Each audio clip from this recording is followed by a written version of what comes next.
Hello friends, welcome to our online classes. और आज का हमारा टॉपिक है फ्रैक्शन भिन्न। इस चैप्टर में हम पढ़ेंगे भिन्नों के बारे में कि परिमेय संख्या क्या होती है, अपरिमेय संख्या क्या होती है, रेशनल नंबर्स क्या होते हैं, इरेशनल नंबर्स क्या होते हैं, उचित भिन्न क्या होती है, अनुचित भिन्न क्या होती है, प्रॉपर फ्रैक्शन क्या होती है, इम्प्रॉपर फ्रैक्शन क्या होती है। उसके बाद भिन्नों को जोड़ा कैसे जाता है, घटाया कैसे जाता है, गुणा कैसे किया जाता है, डिवाइड कैसे किया जाता है। उसके बाद आपका आरोही क्रम और अवरोही क्रम, असेंडिंग ऑर्डर और डिसेंडिंग ऑर्डर, ये सब चीजें इसमें पढ़ेंगे। उसके बाद इसमें दशमलव के बारे में भी पढ़ेंगे, शांत दशमलव और अशांत दशमलव क्या होता है। और ये टॉपिक आपका सभी कंपटीशन एग्जाम के हिसाब से इंपॉर्टेंट टॉपिक है, चाहे वो कोई भी एग्जाम हो, चाहे आपके सिलेबस में लिखा हो या नहीं लिखा हो, इस टॉपिक के बारे में आपको जानकारी होनी चाहिए। तो सबसे पहले बात करते हैं, आपने सुना होगा परिमेय संख्याएं क्या होती हैं। परिमेय संख्याएं,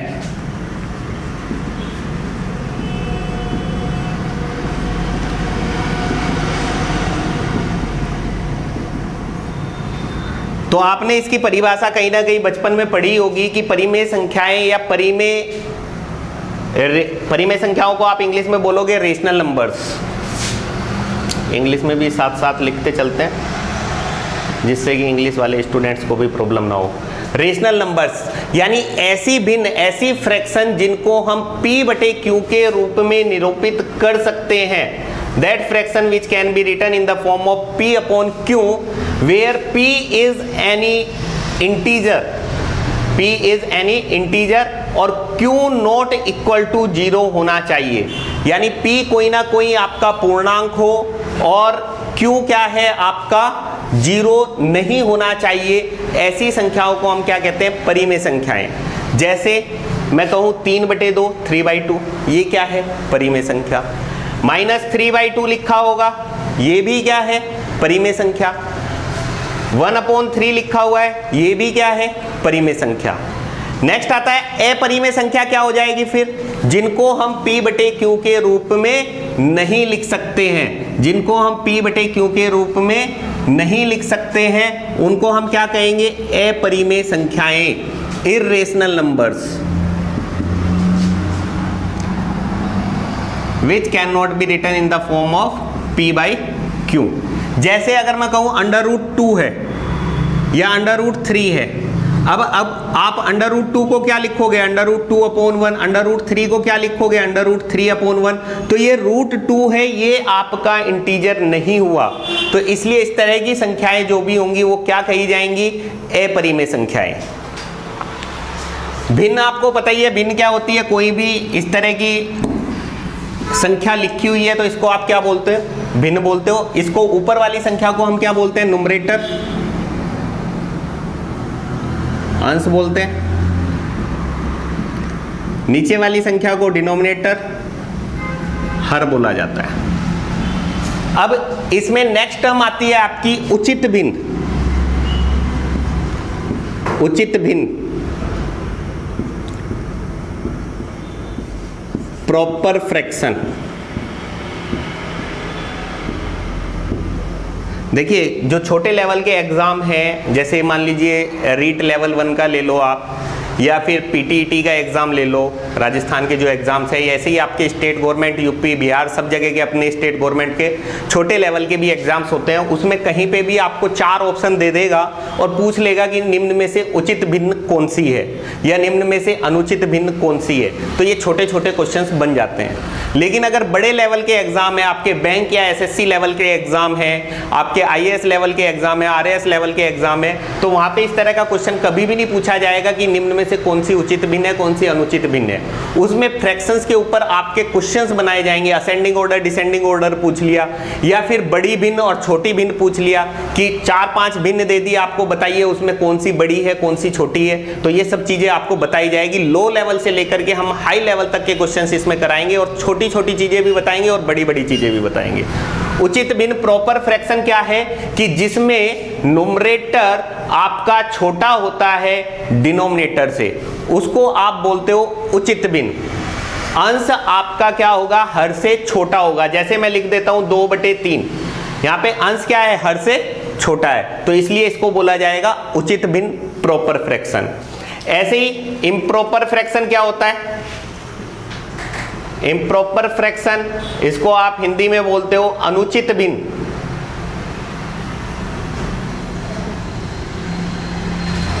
अनुचित भिन्न, इसको अगर मैं 3/2 लिख दूं तो यहां पे क्या हो गया, न्यूमरेटर क्या हो गया, डिनोमिनेटर से बड़ा हो गया, यानी अंश क्या हो जाएगा, हर से बड़ा हो जाएगा। तो इम्प्रॉपर फ्रैक्शन ये हो गई आपकी इम्प्रॉपर फ्रैक्शन। इसी को इम्प्रॉपर फ्रैक्शन को अगर आप ऐसे लिखते हो, 3 को 2 से भाग करोगे तो 2 एकम 2, भागफल कितना आया 1, शेषफल कितना बचा 1। तो ये ऐसे भी लिखा जाता है, आपने देखा होगा 3/2 को आप लिख सकते हो ऐसे ही, ऐसे 5/4 को मैं क्या लिखूंगा, 4 एकम 4, 1 सही 1/4। तो इन भिन्नों को हम बोलते हैं मिश्र भिन्न, मिश्र भिन्न, मिक्स्ड फ्रैक्शन, मिक्स्ड फ्रैक्शन। देखिए पूरी परिभाषा लिखने की जरूरत नहीं है कि हाँ अच्छे से सजा सजा करके आपको लिखना है, आपको समझ में आना चाहिए बस मेन। मिक्स्ड फ्रैक्शन, मिश्र भिन्न। तो देखिए ये क्या बनी है आपकी, एक तरीके से ये क्या है पूर्णांक, और ये 1/4 वाला पार्ट क्या है, ये है आपका उचित भिन्न। 1/4 वाला पार्ट क्या है, उचित भिन्न, और ये वाला पार्ट क्या है, पूर्णांक। तो अगर आप परिभाषा बनाओ मिश्र भिन्न की, तो मिश्र भिन्न की परिभाषा क्या बनेगी कि अनुचित भिन्न को पूर्णांक और उचित भिन्न के रूप में लिखना मिश्र भिन्न होता है। जैसे मैंने ये था आपका अनुचित भिन्न था, इसको मैंने क्या किया आपको 1 से 1/2, तो पूर्णांक और उचित भिन्न के रूप में मैंने लिख दिया, तो ये हमारा क्या बन गया, मिश्र भिन्न बन गया। क्लियर है यहां तक? उसके बाद देखते हैं कि अगर 2 भिन्न दी हुई है आपको और उनमें आपको कंपैरिजन करना पड़े कि कौन सी बड़ी है और कौन सी छोटी है। जैसे मैं कहूं कि 1/2 और 1/3 में कौन सी बड़ी होगी या कौन सी छोटी होगी। तो इसके लिए आप आज तक क्या करते आए हो कि 1 को 2 से भाग करोगे तो ये 0.5 आएगा, 1 को 3 से भाग करोगे तो ये 0.33 आएगा। तो आपको दिखाई दे गया कि 0.5 बड़ा है, तो आपने यहाँ पे बड़े का निशान लगा दिया, यानी आपने बोल दिया कि 1/2 1/3 से बड़ा है। क्लियर? लेकिन अगर यहीं पे मैं क्वेश्चन दे दूं आपको कि 7/8 या 7/9 दे देते हैं और इधर दे देते हैं 11/13, अब बताइए आप कौन सी बड़ी है कौन सी छोटी है। तो यहां पे भी आप क्या करोगे, 7 को 9 से भाग दोगे, पॉइंट में निकालोगे, 11 को 13 से भाग दोगे, पॉइंट में निकालोगे। छोटी संख्या है 9 और 13, भाग देना आसान है, आप भाग भी दे लोगे। लेकिन अगर यहीं पे मैं क्वेश्चन दे दूं 97/99, 101/103, तो यहाँ पे आपको पता करना भारी पड़ जाएगा, क्योंकि 99 का पहाड़ा आपको आता नहीं है, यहाँ पे भाग दोगे तो यहाँ पे लेंथी पड़ जाएगा। तो इसके लिए अभी शॉर्टकट ट्रिक आपको बताएंगे। यहाँ पे देखिए इसमें क्या करना है आपको कि अगर 2 भिन्नों में कंपैरिजन करना है तो 2 भिन्नों को आप ऐसे भी कंपैरिजन कर सकते हो कि इनकी क्रॉस मल्टीप्लाई कर दो। 13 × 7 करोगे 13 × 7 91, और 9 × 11 करोगे तो 99। तो 99 बड़ा हो गया तो ये वाली भिन्न बड़ी हो गई, यानी ऐसे लग जाएगा सिंबल कि 7/9 क्या हो जाएगी आपकी छोटी भिन्न हो जाएगी, और ये वाली भिन्न क्या हो जाएगी, बड़ी भिन्न। ऐसे यहाँ पे भी आप करना चाहो तो कर सकते हो, 3 एकम 3 इधर जाएगा और 2 एकम 2 इधर जाएगा, तो 3 क्या हो गया 2 से बड़ा हो गया, तो इसलिए 1/2 वाला पार्ट बड़ा हो गया। या तो डिवाइड करके कर लो या फिर आप क्रॉस मल्टीप्लाई करके भी कर सकते हो। अब इस क्वेश्चन को देखें, अगर 97/99 और 101/103, अब देखो यहाँ पे इसमें अगर मैं मल्टीप्लाई कर देता हूं तो 97 × 103 करना पड़ेगा, 101 × 99 करना पड़ेगा। अब यहाँ पे फिर वही गुणा करना भारी पड़ जाएगा, बड़ी संख्याएं हैं। अब इसका भी कुछ ना कुछ मेथड होना चाहिए। तो इसके लिए मेथड क्या है कि पॉइंट लिख लीजिएगा नोट करके, एनओटी नोट करके एक अच्छे से पॉइंट लिख लेना, मैं बोल रहा हूं। यदि सभी भिन्नों में अंश हर से छोटा है, यदि सभी भिन्नों में अंश हर से छोटा है और अंश तथा हर का अंतर समान है, और अंश तथा हर का अंतर समान है, तब जिस भिन्न का अंश सबसे छोटा होगा वह भिन्न सबसे छोटी होगी, और जिस भिन्न का अंश सबसे बड़ा होगा वह भिन्न सबसे बड़ी होगी। If in all fractions numerator is less than denominator, then whose numerator is smaller, that fraction will be smaller, and whose numerator is greater, that fraction will be greater. तो देखिए 97 और 99 में 97 99 से छोटा है और यहाँ पे 101 103 से छोटा है। तो और दूसरा क्या है कि अंश और हर का अंतर समान भी है, तो इसलिए जिस भिन्न का अंश सबसे छोटा होगा, तो 97 छोटा है तो ये वाला पार्ट क्या हो गया, छोटा, और ये वाला पार्ट क्या हो गया, बड़ा। ठीक है, तो इस तरीके से भी आप आइडिया लगा सकते हैं। जैसे इसी के ऊपर मैं एक एग्जांपल और ले लेता हूं।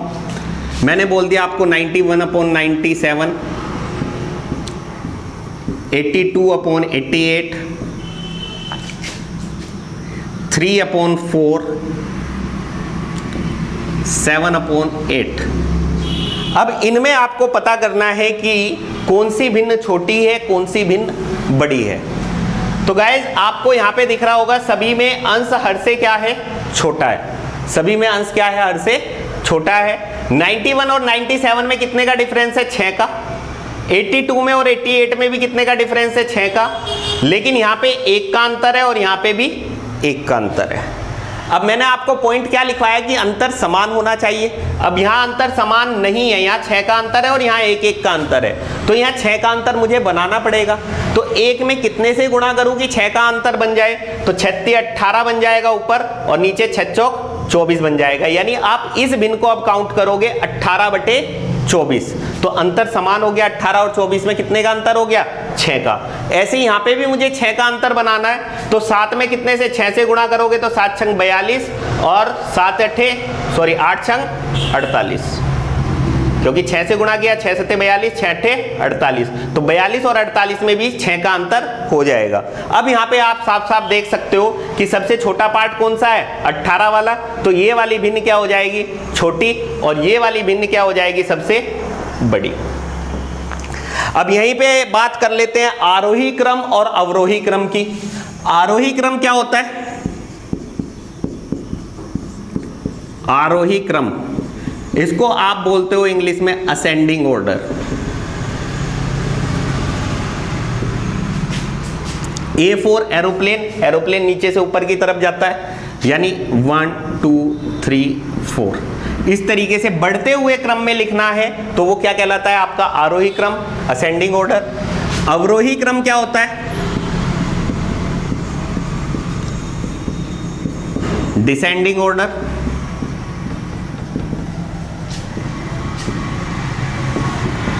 फोर 3 2 1, ये आपका क्या हो गया, डिसेंडिंग ऑर्डर। ठीक है, यानी घटता हुआ क्रम क्या हो जाएगा, D4 डाउन, डाउन मतलब नीचे, नीचे की तरफ जा रहे हो, यानी घटते हुए जा रहे हो, तो आप क्या कहोगे कि ये क्या है, अवरोही क्रम है। अब इसी को अगर मुझे आरोही क्रम और अवरोही क्रम में लिखना है, तो आरोही क्रम में अगर हम लिखेंगे तो क्या लिखा जाएगा, सबसे बड़ी भिन्न कौन सी है, 91/97, सॉरी सबसे छोटी लिखनी है, असेंडिंग ऑर्डर कौन सी है, 18/24। इससे बड़ी कौन सी है, 42/48। इसके बाद कौन सी है, 82/88। इसके बाद कौन सी है, 91/97। लेकिन ध्यान रखना ये आपने बना करके लिखी है, लेकिन पेपर में आपको ये थोड़ा ना मिलेगी। मैंने तो जनरल क्वेश्चन, जो नॉर्मल क्वेश्चन था वो हमारा ये वाला था, 3/4 और 7/8। तो यहाँ 18/24 की जगह आपको पेपर में 3/4 लिखा मिलेगा, यहाँ पे 7/8 लिखा मिलेगा। तो इसलिए 3/4 सबसे छोटी भिन्न हो गई, 7/8 उससे बड़ी भिन्न हो गई, फिर 82/88 और फिर 91/97। ऐसे ही अवरोही क्रम लिखना है तो यहाँ पे 91/97, 82/88, उसके बाद 7/8, उसके बाद 3/4। ठीक है, यहां तक क्लियर हो गया। अब आपके माइंड में एक क्वेश्चन चल रहा होगा कि सर अगर अंतर समान नहीं है तब क्या करेंगे, उसके बारे में भी अभी आपको बताते हैं। अंतर समान नहीं है तो क्या करेंगे, लिख लीजिए एनओटी नोट करके। यदि सभी भिन्नों में अंश हर से छोटा है और अंश तथा हर का अंतर असमान है, और अंश तथा हर का अंतर असमान है, तब हमें अंश को अंश तथा हर के अंतर से भाग करना है। तब हमें अंश को अंश तथा हर के अंतर से भाग करना है। जिस भिन्न का उत्तर सबसे छोटा होगा वह भिन्न सबसे छोटी होगी, और जिस भिन्न का उत्तर सबसे बड़ा होगा वह भिन्न सबसे बड़ी होगी।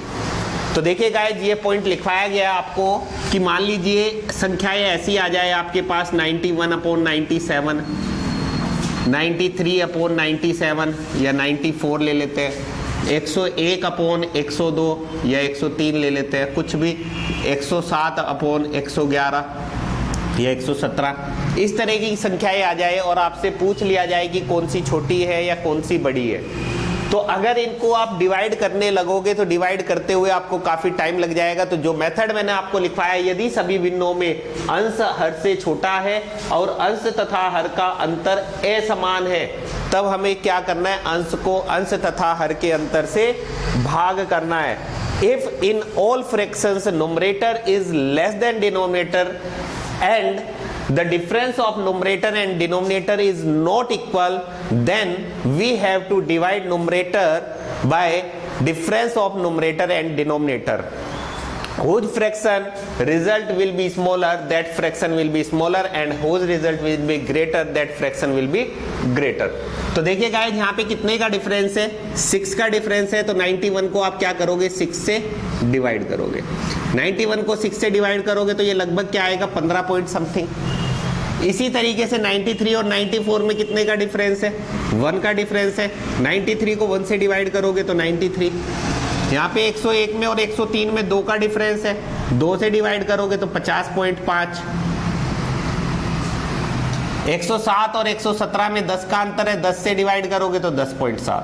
तो गाइस देखिएगा आप, यहाँ पे ये वाला पार्ट सबसे छोटा है तो ये वाली जो भिन्न है ये सबसे छोटी हो जाएगी, और ये वाला पार्ट सबसे बड़ा है तो ये वाली भिन्न सबसे बड़ी हो जाएगी। क्लियर? यहाँ पे आप भिन्नों के बारे में सीख गए हैं कि भिन्न क्या है, परिमेय संख्या है, परिमेय संख्या क्या है, उचित भिन्न, अनुचित भिन्न, मिश्र भिन्न क्या है, आरोही क्रम अवरोही क्रम में कैसे लगाना है, ठीक है। उसके बाद भिन्नों में कंपैरिजन कैसे करना है कि आपको कौन सी छोटी भिन्न है, कौन सी बड़ी भिन्न है, ठीक है। इसके बाद देखते हैं भिन्नों का योग। भिन्नों का योग, अगर भिन्नों का आपको योग करना पड़े, अगर मैं कहूँ 2 ही भिन्न है मेरे पास, 1/2 प्लस 1/3, इनको करना है तो 3 दूनी 6 एलसीएम आ गया, और 3 इधर ले जाओगे, 2 इधर ले जाओगे तो 3 + 2 यानी ये कितना आ जाएगा, 5/6। क्लियर? ऐसे ही अगर मैं कहूँ कि 1/2 माइनस 1/3 है, तो वही चीज 3 और 2 का एलसीएम कितना हो गया, 6। 3 इधर लेके जाओगे, 2 इधर लेके जाओगे, 3 - 2 1/6। ये छोटे छोटे एग्जाम्पल दे रहा हूँ। अभी नेक्स्ट वीडियो में आपको अच्छे अच्छे क्वेश्चंस भी कराए जाएंगे इनके ऊपर। अभी बेसिक बता रहा हूँ हल्का सा, थोड़ा सा। उसके बाद अगर मान लीजिए गुणा करना है, 1/2 गुणा 1/3 करना है, तो ऊपर वालों की गुणा आपस में 1 × 1 1, 2 × 3 6।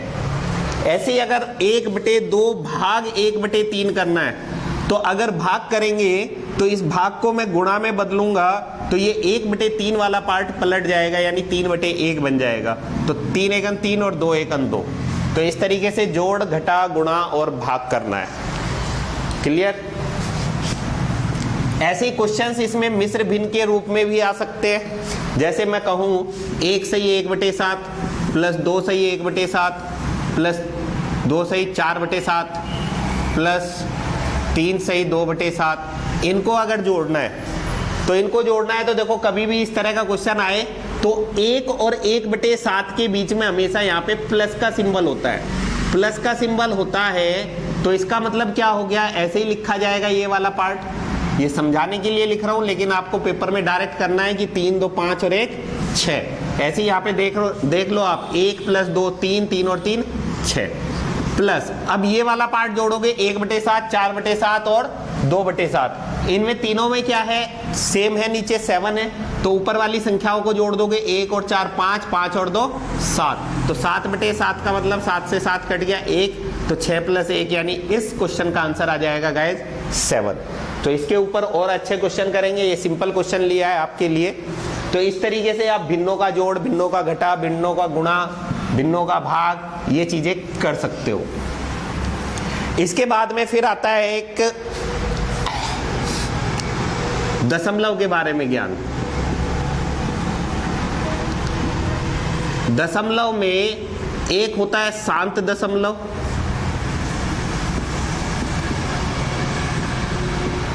और एक होता है अशांत दशमलव।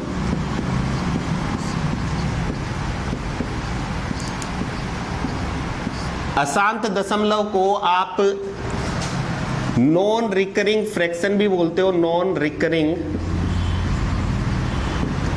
फ्रैक्शन, और इसको रिकरिंग फ्रैक्शन।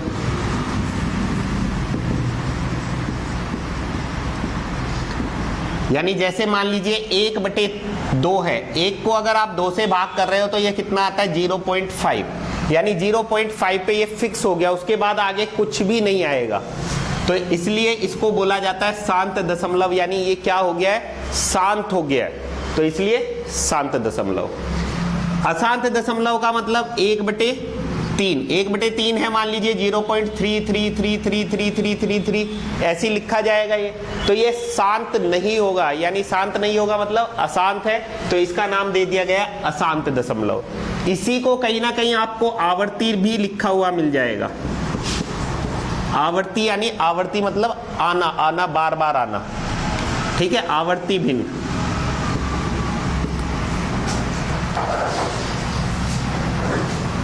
ठीक है, इसको नोट कर लीजिए, आवर्ती भिन्न, इसी को रिकरिंग फ्रैक्शन भी आप बोलते हैं।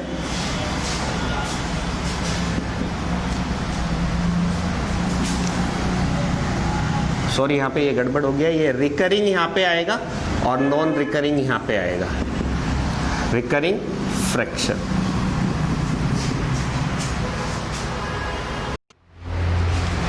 देखिए इसमें एक चीज का ध्यान रखना आपका कि शांत दशमलव जो है इसको आप नॉन रिकरिंग बोलोगे, क्योंकि रिकरिंग का मतलब होता है रिकर यानी बार बार आना, और नॉन रिकरिंग मतलब बार बार नहीं आना। तो शांत हो गया है वो, तो इसका मतलब बार बार नहीं आएगा, तो इंग्लिश में नॉन रिकरिंग बोलेंगे। 1/2 जैसे मैंने एग्जांपल लिया था 0.5, और अशांत को क्या बोलेंगे, अशांत दशमलव को क्या बोलेंगे,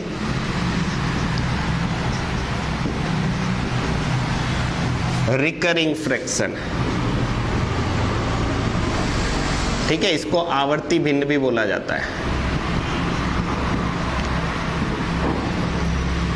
आवर्ती भिन्न।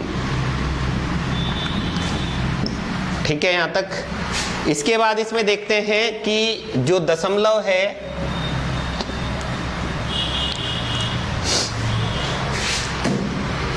ये बोला कैसे जाता है, पढ़ा कैसे जाता है।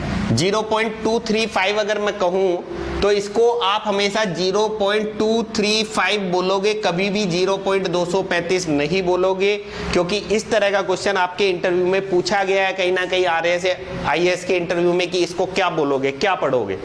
तो अगर आपने 0.235 बोल दिया वहां पे तो गलत हो जाएगा, आपके इंटरव्यू के मार्क्स कट जाएंगे। इसलिए ध्यान रखना, इसको 0.235 ही पढ़ा जाता है हमेशा। ठीक है, पॉइंट के बाद कितनी भी संख्याएं आ जाए इनको आप इसी तरीके से पढ़ोगे 0.23567, कभी भी ये नहीं पढ़ोगे 0.23567, गलत हो जाएगा। ठीक है, एक तो इस चीज का ध्यान रखना। दूसरा, कभी भी पॉइंट वाली संख्याओं को अगर आप जोड़ते हो 0.7, 0.73 प्लस 0.235, इस तरह की कभी भी संख्याओं को आप जोड़ते हो तो जोड़ते वक्त भी और घटाते वक्त भी आपको इस चीज का ध्यान रखना है कि पॉइंट के बाद जितने अंक, अधिकतम जितने अंक है सभी में उतने ही अंक आपको बनाने हैं। तो पॉइंट के बाद अगर यहाँ 3 अंक है तो यहाँ पे भी 3 अंक बनाने हैं, यहाँ पे भी 3 अंक बनाने हैं। तो यहाँ 3 अंक बनाने के लिए लास्ट में 1 0 लगाई जाएगी, या 3 अंक बनाने के लिए लास्ट में 2 0 लगाई जाएगी। अब देखो मैंने लिखा 0.700 और 0.7, इन दोनों का मतलब एक ही होता है। कभी भी लास्ट में जो जीरो रखी गई है उनका कोई मतलब नहीं होता है, यानी आप इसको ऐसे भी लिख सकते हो, लेकिन जरूरत के अनुसार मुझे जीरो रखनी है तो मैंने रख ली। ठीक है, जहां जरूरत है वहां रख सकते हो आप। अब ये मत सोच लेना कि 0.07 और 0.7 इन दोनों का मतलब एक ही है, गलत हो जाएगा। अब पॉइंट के बाद 0.7 लिखा हुआ है तो इस जीरो को माना जाएगा, एज्यूम किया जाएगा। यहाँ पे देखो, यहाँ पे क्या था लास्ट में जीरो, इस जीरो को आप छोड़ सकते हो लेकिन इस जीरो को नहीं छोड़ सकते। कभी आप सोचो कि सर आपने बताया था 0.70 को हम 0.7 भी लिख सकते हैं, क्योंकि जीरो पॉइंट के बाद जो जीरो आती है उसको नेग्लेक्ट किया जाता है, पॉइंट के बाद जो लास्ट में जीरो होती है उसको नेग्लेक्ट किया जाता है, लेकिन इस वाली जीरो को नेग्लेक्ट नहीं किया जाता है, इस चीज का ध्यान रखना। तो 0.07 और 0.7 दोनों में अंतर होगा। अब जैसे मान लो इसको आप जोड़ोगे 0.70 और 0.7 को जोड़ोगे तो यहाँ से 0 7 7 14 का 4 का हासिल 1 1.40 आएगा। ऐसे ही अगर यहाँ पे जोड़ोगे तो यहाँ पॉइंट के बाद 2 अंक है तो यहाँ पे भी आपको 2 अंक बनाने पड़ेंगे, 0 रखोगे या ये 7 आएगा, ये 7 आएगा तो यहाँ पे 0.77 आएगा। तो इसलिए दोनों में अंतर हो जाता है, ध्यान रखना। ऐसे ही अगर पॉइंट के बाद मान लीजिए गुणा करनी है आपको, जोड़ घटा आपको बता ही दिया, मैं कहता हूँ 1.2 इंटू 1.3 करना है, तो आपको करना क्या है कि 12 और 13 की गुणा करनी है और पॉइंट के बाद एक अंक यहाँ पे, एक अंक यहाँ पे है, तो टोटल कितने अंक हो जाएंगे पॉइंट के बाद? 2 अंक हो जाएंगे, यानी 13 दूनी 26 का 6 का हासिल 1, 13 एक अंक 13 और 2 15। पॉइंट के बाद एक अंक यहाँ है, एक अंक यहाँ है, तो टोटल कितने हो गए? पॉइंट के बाद 2 अंक हो गए। तो गुणा करेंगे तो पॉइंट के बाद जितने भी अंक है उनको जोड़ दिया जाएगा। ऐसे ही अगर मैं भाग करूं 1.3 अपॉन 1.2 करूं तो पॉइंट के बाद जितने भी अंक है उनको काट दिया जाएगा। ऊपर एक अंक है, नीचे एक अंक है, तो 1 से 1 कट गया, यानी पॉइंट के बाद क्या आ गया? 0 आ गया।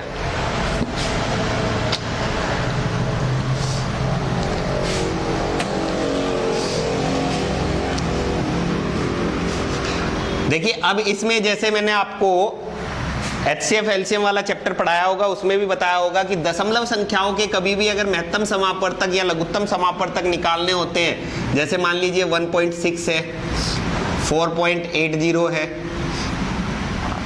ठीक है, 0.32 है, तो इस तरीके से अगर कभी भी इनके महत्तम समापवर्तक या लघुत्तम समापवर्तक निकालने होते थे तो मैंने आपको ऑप्शन मेथड से तरीके बताए हैं। HCF एलसीएम वाली वीडियोस देख लेना कि पॉइंट के बाद जितने भी अधिकतम अंक है, पॉइंट के बाद अधिकतम 2 अंक है तो 100 से जो है सभी में, क्वेश्चन में भी और ऑप्शन में भी हम 100 से गुणा कर देते थे।